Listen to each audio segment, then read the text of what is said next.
Todd Clark is the newest member of our teaching team.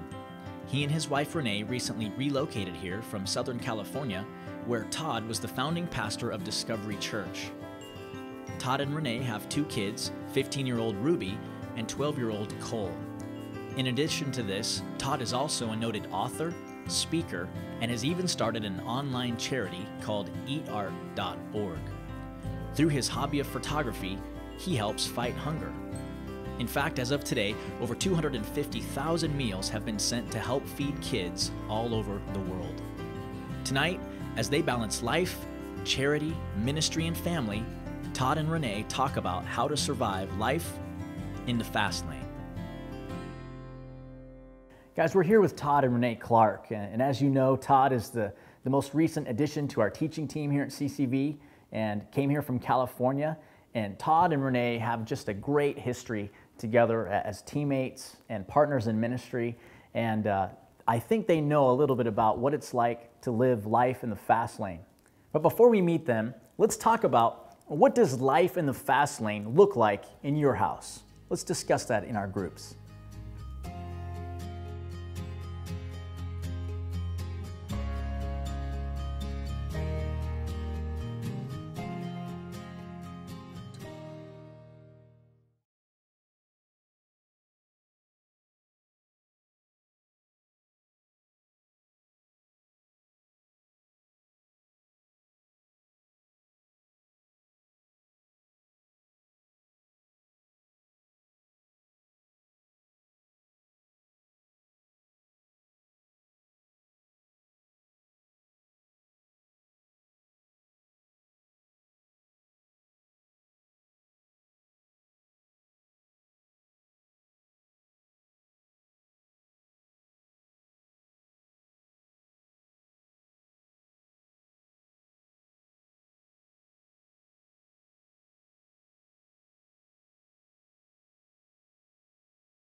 Well, guys, we're here with Todd and Renee.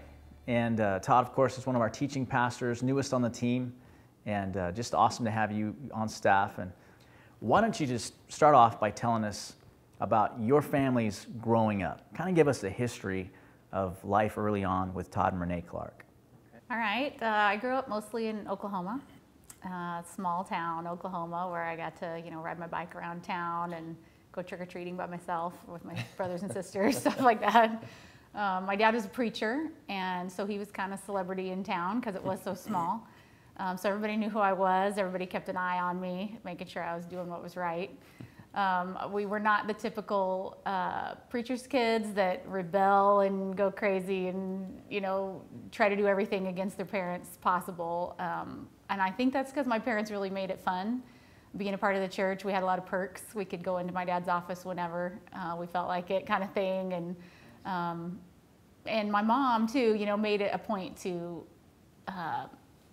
make it seem really good. Like we were really lucky and blessed to have a dad who was in the ministry. And in those days, he was out on like revivals and preaching at other places a lot. So he was not home very much when I was growing up. But my mom always acted like that was the best thing in the world. Not that he was gone, but but that aren't we lucky that people want to hear your dad speak and they want to hear him talk about Jesus. And so I think that's a big part of why I'm in the ministry today.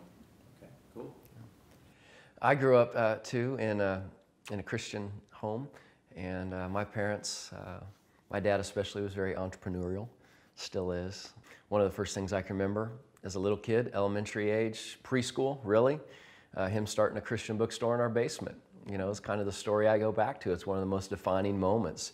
And I can remember eating dinner, and somebody would come knock on our door, people we didn't even know, and Dad would get up from dinner and lead them down into the basement, and they would get Bibles and Thomas Kincaid book covers, and bookmarks, and they would leave with all this Bible gear from our basement. He continued to grow that and do that and move it out of our basement into other strip malls and places. But I grew up like that with my parents both being at church a lot. I went to church a lot, and it was part of who we were. It was part of our life. What about any specific events or episodes maybe that were really formational or foundational to you as a kid? Anything stand out to you in that regard? Well, I have a couple. One of them's kind of silly, but I'm the middle child in my family, and my parents were both involved in ministry and had both driven to church this night and had all the kids and stuff, and they got home and realized they had left me at the church. I had fallen asleep in one of the pews. They had to come back and get me, and that was kind of defining in my life. Realized I had to do something to make myself get noticed, to be sure they didn't. Well, you still remember it now, even right? all these years, that they left you there. So.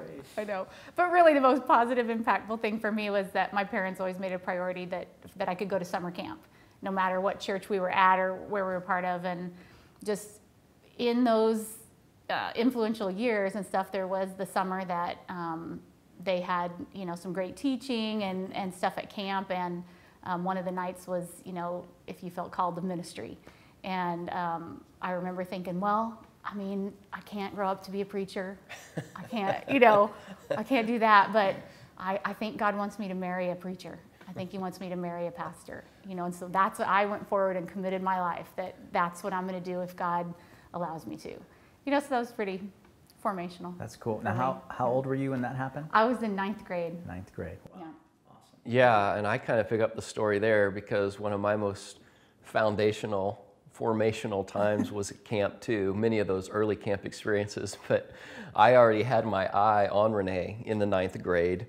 And I can remember, this is what's crazy, is I can remember her going up in the 9th grade and making a decision that, hey, I want to marry a youth pastor, I think is probably what you said someday. And so I'm sitting there in my mind thinking, okay, if I'm going to stick with her, I better become a youth pastor. So I went forward and said, well, then I'm going to be a youth pastor, so I can do that and also hang on to her. And so it wasn't for, completely awful motives. I did feel God's calling on me as well, but I think God used her to kind of push me over the line. And that was, the summer, 9th grade summer.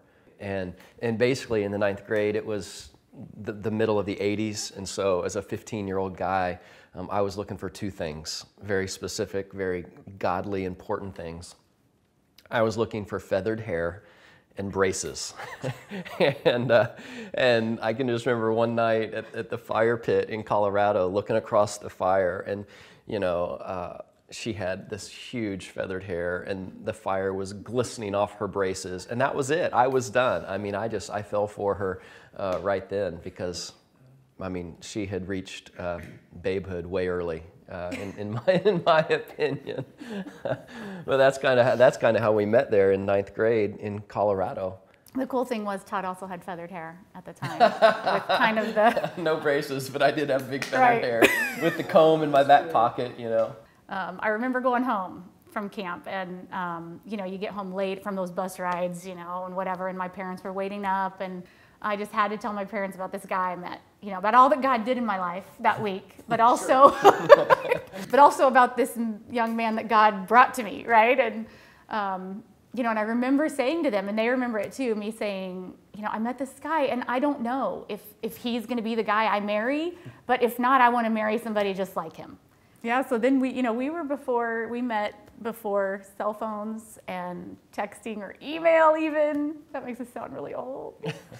But so how we kept in communication was we wrote letters and sent each other pictures and stuff in the mail. So about every 2 weeks, I'd be checking the mailbox for a new letter from Todd, and we would write each other, and then we got to talk on the phone about once a week because long distance bills were high. Yeah, back when they still charged for long distance, right? What's crazy now is in those days at 15, 16, 17 years old, the writing letters, maybe not so much for you, but writing letters for me was like a total hassle, right? Because I didn't want to be writing. It just wasn't what I wanted to do. I would get a letter from Renee that would be 6 to 8 pages long, and she would get a letter from me, that was 2 paragraphs wadded up, and put in an envelope. But what's cool is now, like upstairs in our bedroom, we have 3 like huge shoe boxes just jammed full of letters that we wrote when we were in 9th grade, 10th grade, and just to go back and know how we thought and how we felt about each other, and just the silly even emotions of a teenager that we were expressing. They're things we really cherish, I think. So then you get married, start a family and all that. Take us through those years. Yeah, we get married just before our senior year of college, so we spent our senior year married, and that was a great, amazing thing. And then as we graduated, I actually graduated from Manhattan, and Renee was working on a degree at Kansas State for a secondary English degree. She wasn't quite done, but we went ahead and moved when I graduated to Indianapolis, and took a youth ministry position. It was fantastic. We loved it. And Renee finished her teaching degree there and taught middle school and high school English for, about 4 or 5 years before we had kids. Yeah, tell us about your kids. Well, our kids are pretty fun. We actually had, after we lived in Indianapolis, we moved to Louisville, Kentucky for a different ministry, and couldn't sell our house in Indianapolis. So we lived with a family in Kentucky for a while. And while we were there, we found out I was pregnant. And that was a lot of fun, living with other people and being sick, and but we decided, okay, I guess we're ready. Let's have kids. What's happening? And that was our daughter, Ruby. And the thing was that when I found out I was pregnant, of course I was excited, but Todd's family had only had boys. When we found out, we started asking questions, over 160 years, only sons born into the Clark name and family. Crazy. So my dad only had brothers, and he only had brothers, and he only had brothers. And we did not even really know a lot of that until she contracted pregnancy and we had a girl. But 160 years, it's just like amazing to even think about. So that's part of the reason we feel like she's a Ruby. That's part of the reason for her name. And then a few years later, Cole comes along. We call him Coltrane now, but originally we named him Nicholas. And then I think about like a week after we named him and brought him home from the hospital, we're like, we don't like Nicholas. So we just started calling him Cole, and now we call him Coltrane. Yep. And he's an amazing, brilliant boy. He's 12 years old right now, so he's in 6th grade. He'll be a teenager, 13 this summer in August. And he's a fantastic, fantastic kid. Well, guys, you make a great team, and just knowing you guys a little bit, knowing your history. I mean, you're into so many different things. I mean, you got kids at a pretty young age, and moved, and full-time ministry, had different positions in there, and different hobbies, talents, interests that you've already kind of gone through and everything. You're definitely, I think, the epitome of kind of this demographic that exists called life in the fast lane. And so I just wanted to kind of get your perspective on how you guys navigate life in the fast lane. To us, I think the way we navigate life in the fast lane is that we have these different rocks in our life, or these different principles, you could call them maybe. Kind of our premise is, this interior language between us is that marriage rocks, meaning that marriage is amazing, parenting rocks, it's incredible, but also kind of the play on that is a lot of marriages are on the rocks. They're just not doing well. And so we really try and talk quite a bit and dream about different foundational principles like rocks that can keep us solid even when we're moving so fast. So we spend a lot of effort in just that planning. So that planning then, when you guys talk about that, there's obviously a priority system that you're working with, and probably a lot of things that you say yes and no to. Maybe take us through just what that looks like for your family.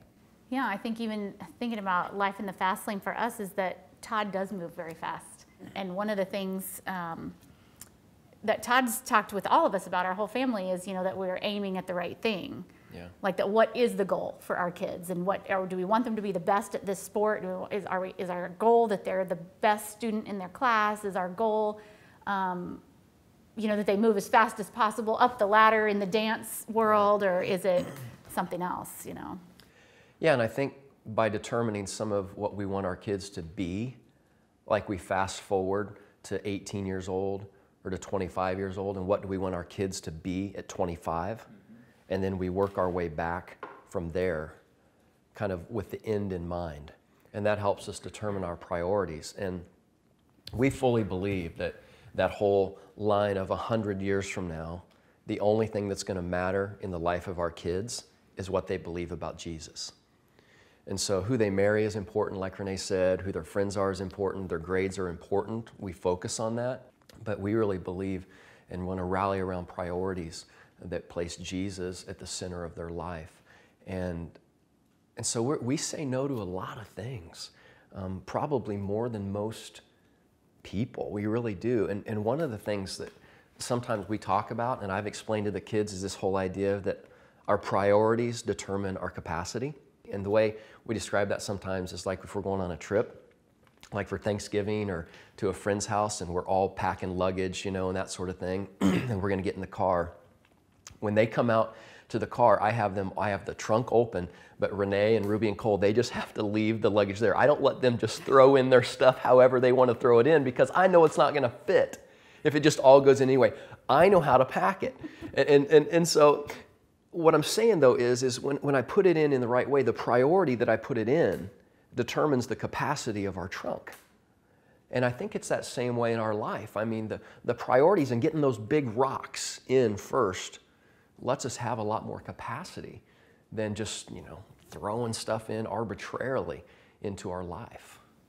Yeah, and in the end, we get to end up saying yes to a lot of the things that our kids want to do more spontaneously, because we know we already have those big rocks in. We're already said yes to these 5 things that are important, and so we know we're doing those. And now you want to do that thing too? Okay, because we have room for that. Because we said no to a bunch of other stuff that didn't fit. What are some things that you have said yes to? Like, I think that's a powerful principle, and I think a lot of us can relate with that. Man, there's a lot of things you've said no to so that you can say yes to the most important things. What are some of those most important things in your family? Now for us, I think it's relationships. We've said yes to a lot of things that build relationship. As far as our kids having friends over, getting to know those families, spending time with friends, and building relationships, and then inviting kids to church, spending time preparing for camp. We always make time for church camp. That's important to us. Sure. But it's important for them. We know that them being at youth group and not being so wiped out and tired from the night before and what we let them do, or all day Saturday, that they're ready for Sunday. They're ready to serve on Sunday. They have the energy for it, and they have the energy to be at youth group and be all there. Those are the kind of things we say yes to for sure. And so I think a good practical example might be that, a lot of times on Saturday night, we say no to them going out or spending the night on a Saturday night because we know they're going to be wiped out and up till 1 a.m. or 2 a.m. and they're going to be worthless on Sunday when we go to worship or we go to serve. Friday nights are cool, because you can sleep in on Saturday, but we try and help them save their best energy and their best focus for the things that are most important. But we've said no to a lot of things. I mean, we've said no to a lot of sports. I grew up playing sports. I mean, sports were my life, but we have not felt a pressure to make sure our kid tries and plays every sport or plays every instrument or does every dance class. We've tried to just pick a few of those things and do those things well. Well, Todd and Renee talked a lot about what they say yes and what they say no to. And I think that pruning is a lost art when it comes to establishing priorities in our family. And so what we'd like to ask you to do for the next few minutes is to read this passage in Matthew. So for the next few minutes, why don't we just talk about that with our groups for a minute? What are some of those things that you say yes to and some of those things that you say no to keep the priorities in your household?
Well, I certainly know you guys and your kids, and just watching you guys interact, you've got a great relationship with your kids. And talk a little bit about what goes into that as you invest in them. Well, for us with our kids, I think we learned this early on from other people, but there's no doubt the thing that Renee and I have tried to do over the last decade of our life with our kids is to gracefully make this move from rules to relationship. Yeah, like when they were young, of course, we had lots of rules that really kept them in line, and they were non-negotiable. Like bedtime was non-negotiable, and you're not coming down here one more time for a drink of water. Yeah. The end, right? And that was it. There were things like, you know, you'd tell them to, or ask them to do something, and they, well, why? Or just a minute. And I would, okay, the answer needs to be yes, Mom, and then you can ask me why. And so that was just one of the rules, right? And then now that they're older, they still have rules, like they need to speak respectfully to us. They have rules about when they can use their phones and about computers, like computers in our house need to be used in a public space, not up in their rooms or in a private area, just to keep everybody accountable. We don't let them have TVs in their rooms, you know, and those are rules. But now that they're older, they are a little bit negotiable. We do talk about it more and why, the whys behind that, and why this is a decision we made. And we try to focus a little bit more on building relationship with our kids now that they're older. Like our son Cole's really into reading, loves to read science fiction books, which are not my favorite, but I do make an effort to read some of the same books he's reading. So then we have some common ground to talk about things together, and it shows him I care about what he cares about. You know. And I think on Ruby's side of that, a recent example would be that when she turned 15, just a few weeks ago, I activated one of my old iPhones and finally gave her an iPhone, which she was fired up about. And instead of just telling her, here's the 4 rules or 5 rules with the iPhone, at dinner that night, I asked her, I said, Ruby, what I want you to do over the next couple of days is I want you to text me some of the rules you think you should have with your iPhone, and I will look at those and we will talk about them and consider them. And that's the relationship part, going, hey, you're 15. You should probably be able to come up with some of these rules and not just have dad say, you know, here you go. And so it's the rules to relationship, because, you know, when a kid turns 15, 16, 17 years old, it's not the rules that keep them in line. It's the relationship that keeps them in line. They can trick you on the rules. They can get around the rules, but it's the relationship that makes their heart soft. Well, yeah, and I know that you guys are really intentional about building those relationships and about, you know, being intentional about parenting and family. So talk a little bit about what goes into that in your house. From priorities to how we plan and everything we do, Dennis, and this whole life in the fast lane, right, that you're asking us about. How do we do this without flying off the road? I mean, it all for us revolves around margin, this whole idea and this word margin. And we're always talking about how we create it and how we guard the margin for us and for our kids, because we do move so fast. I think we just believe that good things happen in the margin. You know, if you write to the edge of the page every day, there's no energy, there's no time, there's no money, but good things happen in the margin. When you have extra time, good things can happen. When you have extra money, good things can happen. When you have extra energy, good things happen. Good things happen in the margin. And so we try not to fill our lives and our families with so many things that we write to the edge of the paper every day. We try and leave some room. Yeah, and one of the things that I think we both brought from our upbringing was that our moms were really big on we needed to be home for dinner. Everybody have dinner together as many nights as possible.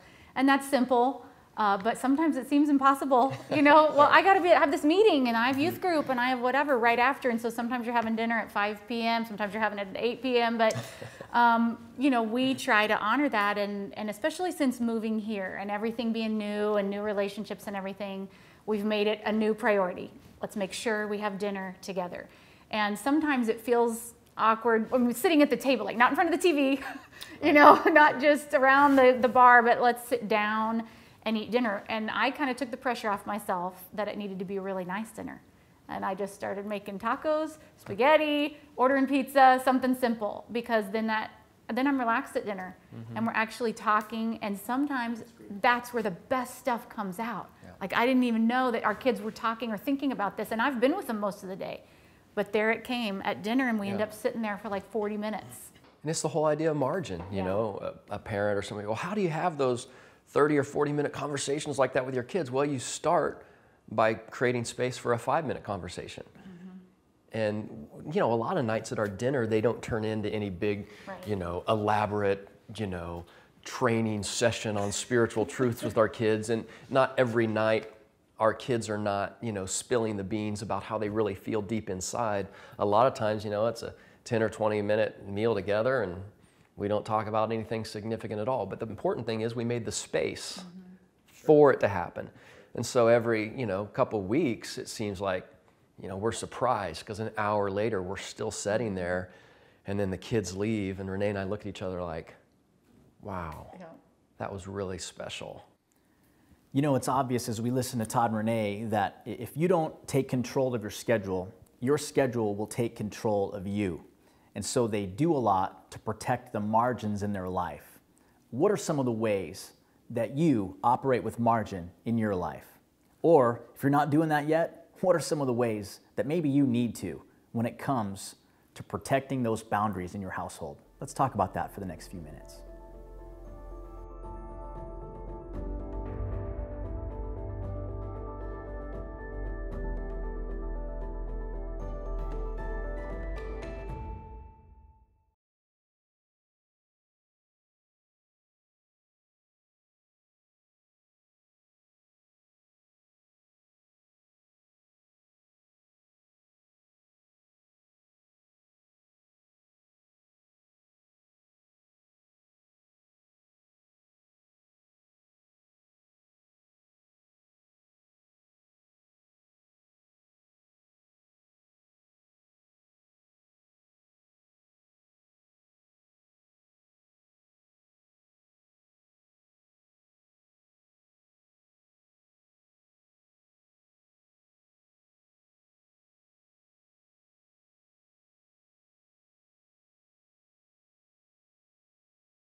You guys do a good job of creating that space. And you were telling me about, how your family tries to go away like once a year and really create even an additional level of space to talk about some key issues as a family. Tell us about that. Well, we do. We try and get away, as a family just for little vignettes and little weekends. And on Fridays, I am off and I date Renee in the morning and I date the kids in the afternoon.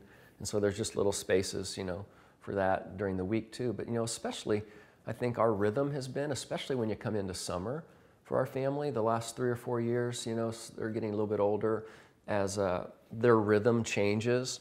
Really during the summer, we try and make sure where we're aiming, kind of, right, Dennis? Because that's the most important thing. It doesn't matter how fast you're going. What really matters is where you're aiming.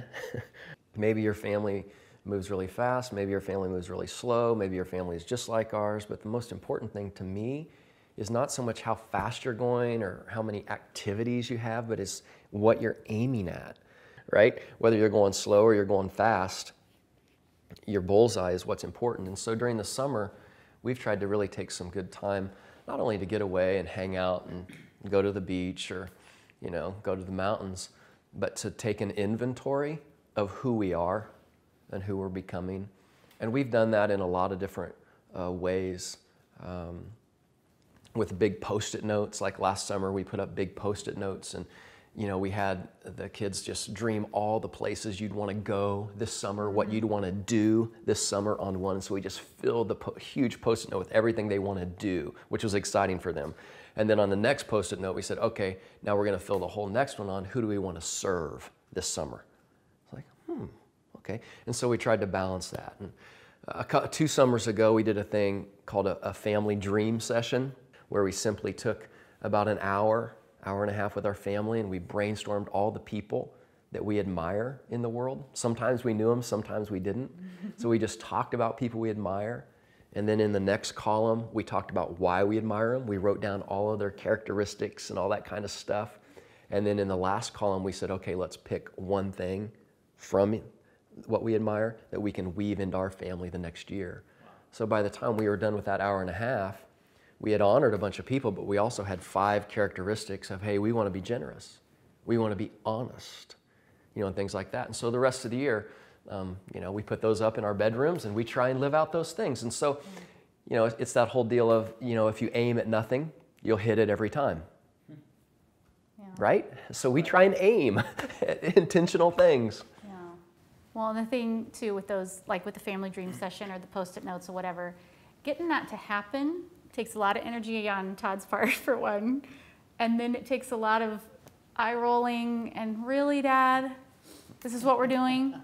Right? I mean, yeah, until we get there. And so I'm just saying that because it's discouraging sometimes, because you think, why are we even trying? But then once it gets rolling, it's good. And like that dream session came out, one of the families that we put on there that they admire, and then we said why, was they always make you feel like you're at home when you're at their house. And it was just kind of like one of those, we could do that. I mean, let's do that. Let's start doing that as a family. When people come visit us, whether it's your friend or a whole family or whatever, let's make them feel like they're a part of our family. Guys, as we share here, what advice would you give to families who they're running at that Mach 6 pace? I mean, it is life in the fast lane. What's some advice that you would give to them? Man, I don't know. I would say, Todd moves a lot faster in the fast lane than I do. And for me,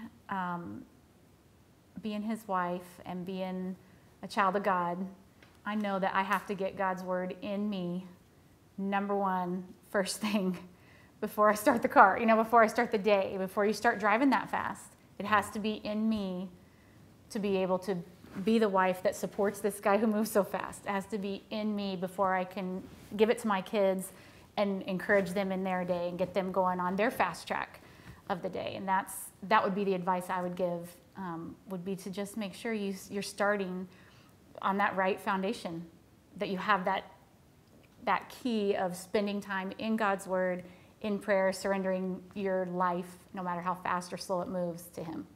Dennis, one of the big convictions that I have as a dad, as a parent, as a pastor, all those kinds of things, as a husband, is that a lot of times, I started feeling this maybe 3-4 years ago, that a lot of times I give my very best energy and my very best time and my very best creativity to people other than my family. And I want to have a world-class family. And like Renee was saying, it's not easy to have a world-class family. It takes time and it takes energy. And I started getting challenged and convicted, that if we have a whole Saturday free, like if I was working at the church or had a youth event, I would plan out the Saturday for all the students because that's my job. And it would be amazing because I planned it for 2 weeks. However, when it comes to a Saturday at home, I just kind of, I get up in the morning, I don't know what's going to happen, let's figure it out. And, and so I didn't give it my best. And so over the last few years, it's not easy because a lot of times I just want to veg out and it's hard to save energy for that. But giving my best time and energy to our family and really adding creativity and thinking in advance what I want us to be has been a very, very convicting thing for me. Because I think, it's like I don't think anybody's going to wake up one day with an amazing family or an amazing marriage or amazing kids and say, well, how did this happen? How did we get here? Isn't this awesome? I don't think you're going to just drift there. I think if you wake up with an amazing marriage and kids and family, you're going to probably know how you got there. And it was probably going to be really hard. And it took a lot of effort. Well, guys, there's no doubt that Todd and Renee have given us a lot of stuff to think about today. They've talked about creative ways that they connect as a family. They've talked about being intentional when it comes to creating boundaries or margin in life. They've talked about even ways to move from rules to relationship with your kids, and then also how important it is to operate your family with goals and correcting the aim or recalibrating our aim in life, if you will. And so much information that we can learn from. What is just one thing that you can take away from this discussion we've had with Todd and Renee? What's one thing that you're going to take and use to improve your life and your family? Let's talk about that as we conclude today.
I hope you guys enjoyed group this week. You know, last week we introduced your neighborhood groups to the next big opportunity to intentionally build relationships with our neighbors that are not involved in neighborhood groups, but are members and attenders of CCV. We are asking every group to host a connection event by inviting the people on your invitation list. Remember, this list can be accessed by your group leader through the Leader Toolbox. This is so important and so simple. A simple dessert and a meet and greet. No pressure. We just want to meet and get to know the other CCV families in our neighborhood. We have provided a one-page sheet to your group leader that answers all the common questions. Because some groups have a small list and others have a large list, please take a few minutes to go over this sheet in your group and then decide how your group will be inviting each person on the list and who will be doing the invitations. Our teaching team and our campus pastors on all 3 campuses are announcing this for the next 2 weeks. This is going to be a small investment of your time and energy that produces a huge result. We are looking for 100% participation on this. Thank you again for stepping up and making a difference.